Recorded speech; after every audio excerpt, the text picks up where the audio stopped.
Filippo, it is 6 p.m. for you in Berlin, so already gone through quite a major part of your day.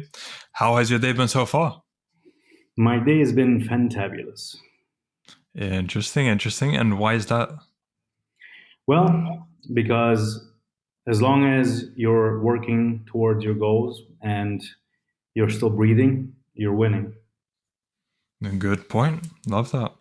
So expand a bit more on what does working towards your goals mean? What are you doing? So, my personal goals right now is to just basically be free of a lot of the constraints that society has put on us as people. And realistically speaking, most of those constraints have to do with money and finances. Uh, Part of it is also health. That's also a big part of it. So right now, I'm working on improving all of those things. hmm And when did that mindset come in for wanting freedom and the things you listed? Was it always there throughout your life, or was it more recent?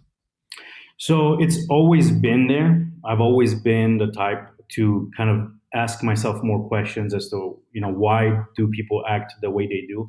However, I do have to say that once I started actually following Tate and listening to what he used to say, I realized that he used to say the things that I've always said, and so I got more interested as I discovered more about him and about his Hustlers University, which then became the Real World.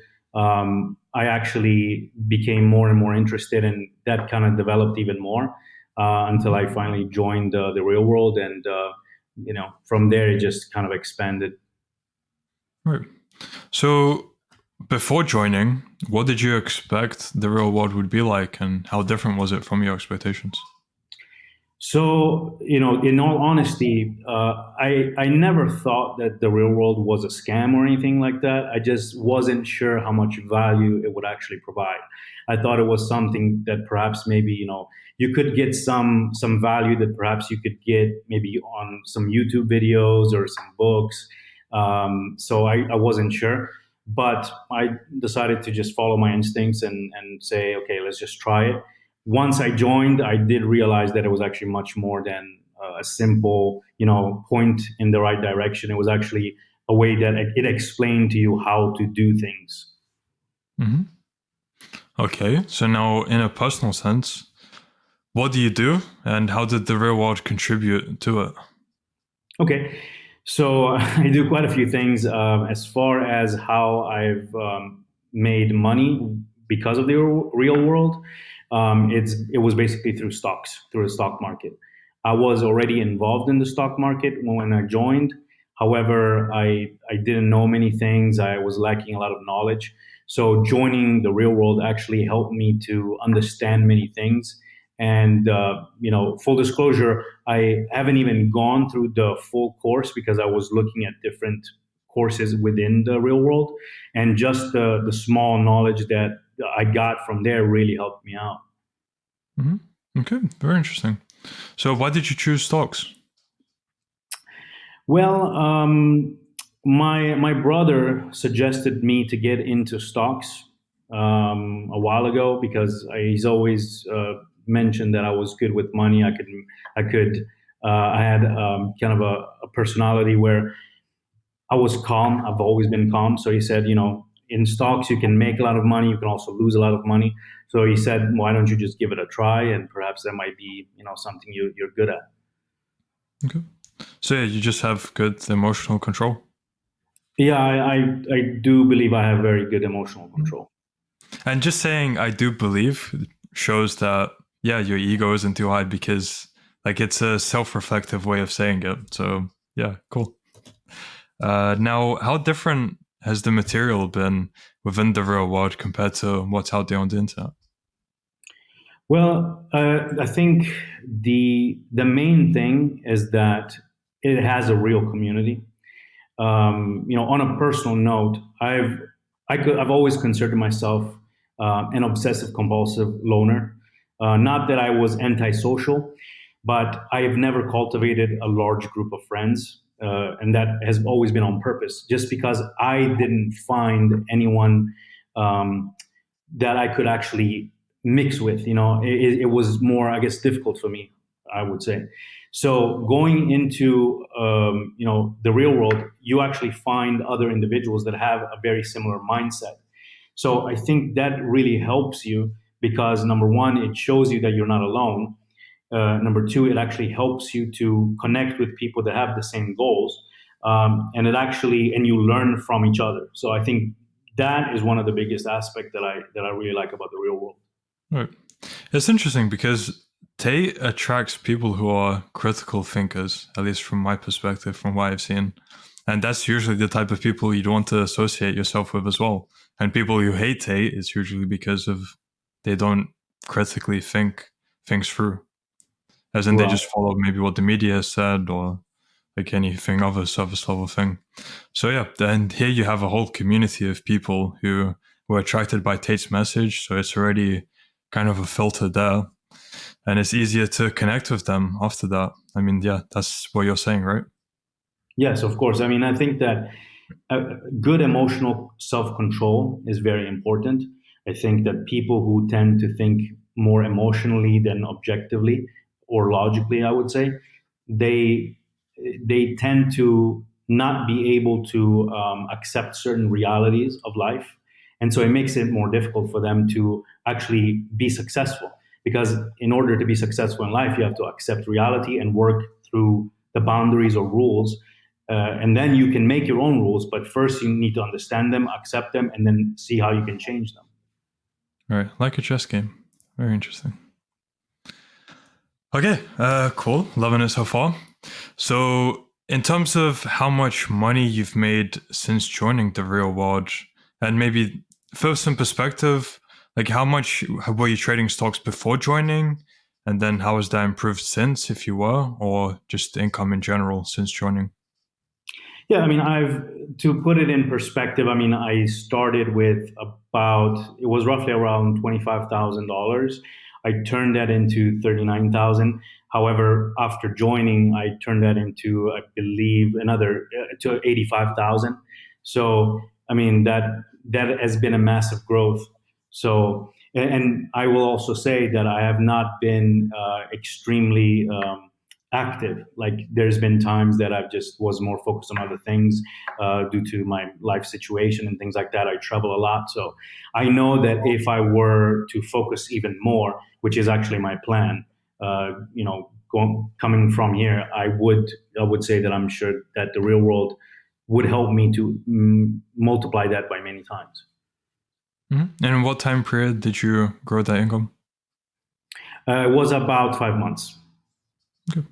Very nice. So very nice gains for 5 months for sure. And what about the wins channel? Did that have any kind of impact from the stocks campus, or were you just more focused on your own thing? No, so as far as the wins, actually, I did take a look at some of the wins sometimes. And the way that affected me is the way that it always affects me when I see someone that is being successful. I was genuinely happy for these people. I have never been the type of person that sees a person with, I don't know, a fast car, a beautiful wife, a nice house, and is jealous. I've never been that way. And when I saw many people winning, the only thing I could think is like, I'm just happy.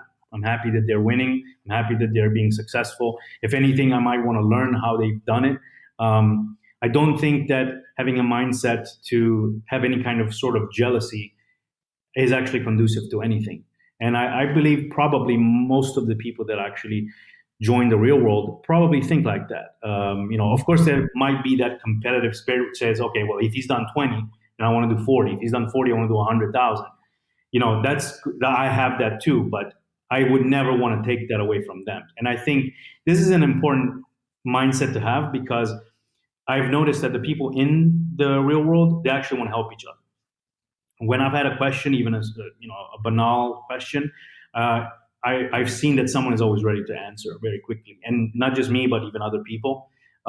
So I like that aspect of the community as well. Right, right. Great point and great answer. Yeah.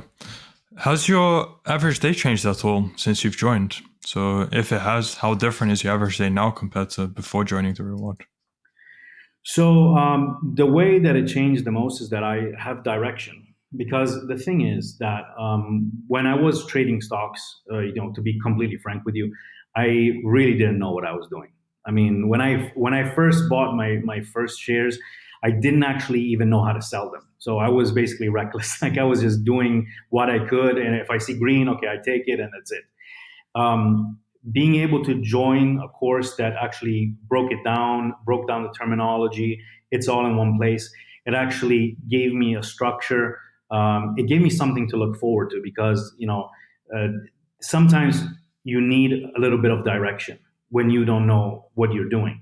And one thing that I wanted to mention at this point actually is that one thing that I really like about the Stocks campus is that it has a section where it has many books available for the students.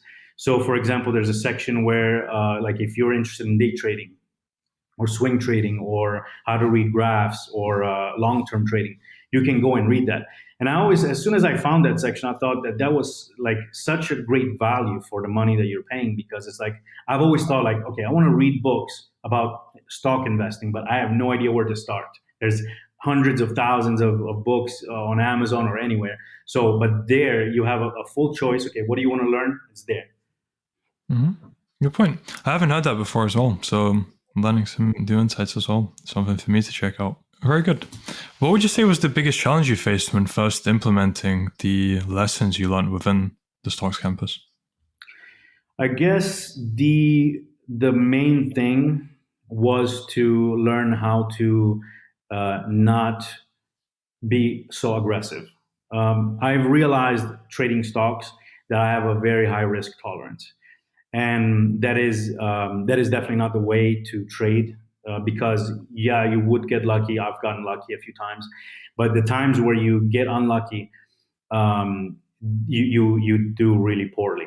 In fact, there's a saying that I learned in the campus, reading part of one of those books, which said that in order to actually be successful in stock trading, you should have big wins, you can have small wins, and you can have small losses, but you can't have big losses.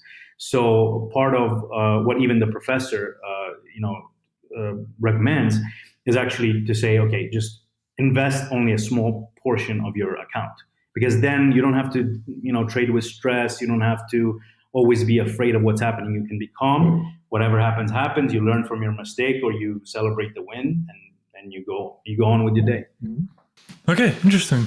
And how's that? So you've implemented that. So before you're saying you would take big losses, now you've implemented. Are you still taking the approach of then small wins and small losses, or are you still trying to go for bigger wins? Occasionally, if I see that there is opportunity, I will invest more than what is recommended. But that is a personal choice that I do because, like I said, I do have a high risk tolerance. Yep. However, I try to not do that as much because I think that having self control is very important. And I don't think that if I, let's say that I have a goal and I don't, and it's very big, and if I make a percentage of that, as long as it's a green, it's a win. So I don't actually see the point of risking more than what is worth, because I could make more money, but if I've already made money, there's no point in making even more now. But those small wins, they add up. In fact, to go back to another saying that I've learned through the stock campus, which is that it's much better to be out wanting to be in than being in wanting to be out. Good point again. Okay, very nice. So, what would you say have been the three biggest lessons you've learned from your time within the real world? Feel free to repeat anything you said before, if it relates. So one thing is basically self-reliance. You the professors that the different campuses have, for example, even in the copywriting campus, because I've spent considerable amount of time in the copywriting campus, they have great knowledge, they have a path, and they have guidelines that they can help you. They have suggestions. However, I think one of the biggest lessons I've learned in the real world is that you must take accountability for yourselves and your actions. your path is going to be different than other people. So you have to follow your instincts, not trust anyone blindly. Just learn what you think is best, and then make your decisions. In the end, this is your life. This is your video game. So you have to make the choice. So basically, self reliance is number one. Another thing I would say is that having a community makes it easier. Like I said, coming from a place where I have always wanted to be able to communicate with people with the same mindset. However, not really being able to find, perhaps through maybe my own fault. Um, I say that being through in the real world has taught me that being part of a community is better than always being the lone wolf, because through a community you can make, for lack of a better word, more damage. You can leave a dent that's bigger than if you were just by yourself. Hmm. And a third would be to um, to act fast, not waste time. And I've actually heard Tate say this in many of the videos that I've seen of him on YouTube. I've realized that a lot of the times where I have uh, spent more time than necessary on any task or to make any decision, it's always gone bad. It's always been detrimental. Because the reality is, if you make a choice and you make a mistake, the only thing you're going to do is you're going to learn from that mistake. It's basically part of the equation of success. Failure and mistakes, those are fine. What is not fine is being immobile, not moving forward, not making a decision, because that's where you become complacent. And so I would say that I would say make a decision and make it fast. And if it goes well, great. If it goes bad, then learn from it and make a different decision next time. But either way, you're going forward. Right. And especially when you have a lot of decisions to make throughout the day, I mean, that could really add up, especially for not just in terms of time, but for willpower as well. Because, I mean, maybe, I don't know if you say it that way, but let's say if willpower is finite, then you don't want to be constantly spending it by overthinking on decisions. Of course, yeah, and I think that it can causes anxiety to some people, because if you put so much importance on some decisions that you really don't need to have so much importance, and every time you have to make a decision, you're going to take more time and more time. Just make the decision. Just take the jump. Whatever. I mean, I've seen some people that have real anxiety at a restaurant trying to choose whether they want chicken or beef, and and maybe just starting there would be easy. Just go to a restaurant and make a goal. Say, look at the menu and choose within 15 seconds what you want to eat. And if you think like, oh, I could have had this, it doesn't matter. Have it next time. Try it Yep. somewhere else. And then I think that can exercise the muscle of making decisions. All right, good point. Okay, I'm happy with that. Now, moving forward to where do you see your life heading in, let's say, 6 months to 1 year now that you're on this trajectory? So what I have kind of a peculiar goal, I would say.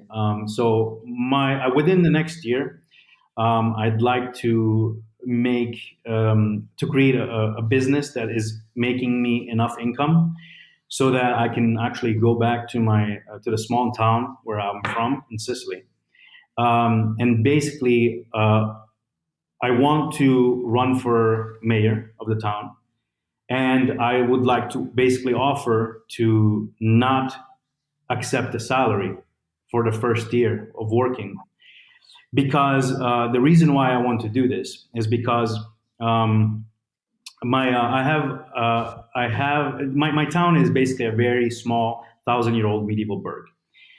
It's basically dying because people have not um, done what they were supposed to make it prosper. My father was someone that was very well respected in the town, and he died.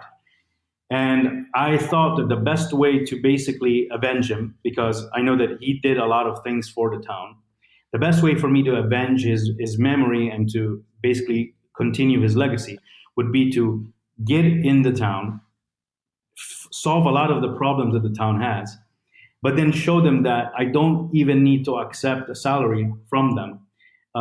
And the reason, part of the reason is because a lot of the people that actually accept these jobs in the political realm, basically they just do it for the money. They really don't make any difference. They don't make any change.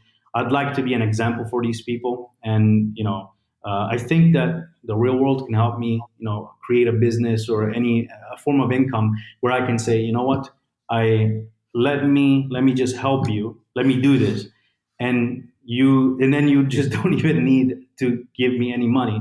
And I don't think that they could really refuse that offer, for lack of a better word. Wow. I did not expect that. Very cool. So what's the time span on this? Like, when do you roughly plan on going over to Sicily for that? So realistically, within I would say 2 to 3 years. Mhm. And which means I want to be extremely aggressive with the way that I start increasing my income. Mhm. So right now, yeah, I would say within the next 2 to 3 years, I'd like to have this done. Very cool. So I'll keep that in mind to check back on it and see how that goes. We can also do a follow up, obviously, in let's say 3 months or so, maybe a bit longer, to see how things are progressing for you and how you're scaling. That would be cool to see. Certainly. And yeah, I mean, now that you've said it, I'm quite intrigued in watching how you achieve it as well. Very noble goal. Cool to hear. So for my final question, for people who are still unsure about joining the real world, maybe they're thinking it's a scam for the $50. What advice would you have to them? I would say follow your instincts. And the reason why I say that is because if you're watching these type of videos, if you're watching anything that's related to the real world, you're not sure that this is a scam. You're basically you have the doubt. So it's like basically like, why are you wasting time? The thing is like, look, at the end of the day, there's a lot of scams in the world. You wouldn't be wasting your time watching this if you actually didn't think there was a real chance that this was real. The amount of money that you can make by joining this community is actually many, many times much more than the cost. And frankly speaking, if you join and you don't like it, I mean, what did you lose? $50? Most people, they waste double that going on a date with a girl that doesn't even like them, and then they just throw away their money.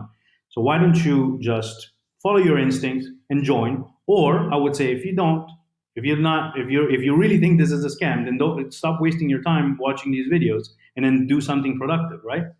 I would Mhm. say I would say just go forward with it.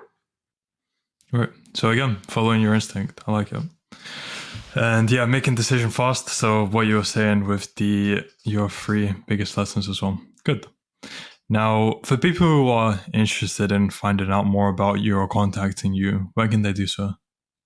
So, well, I have two places. My Instagram is very bare. I have basically one profile picture. I guess I have to work that out.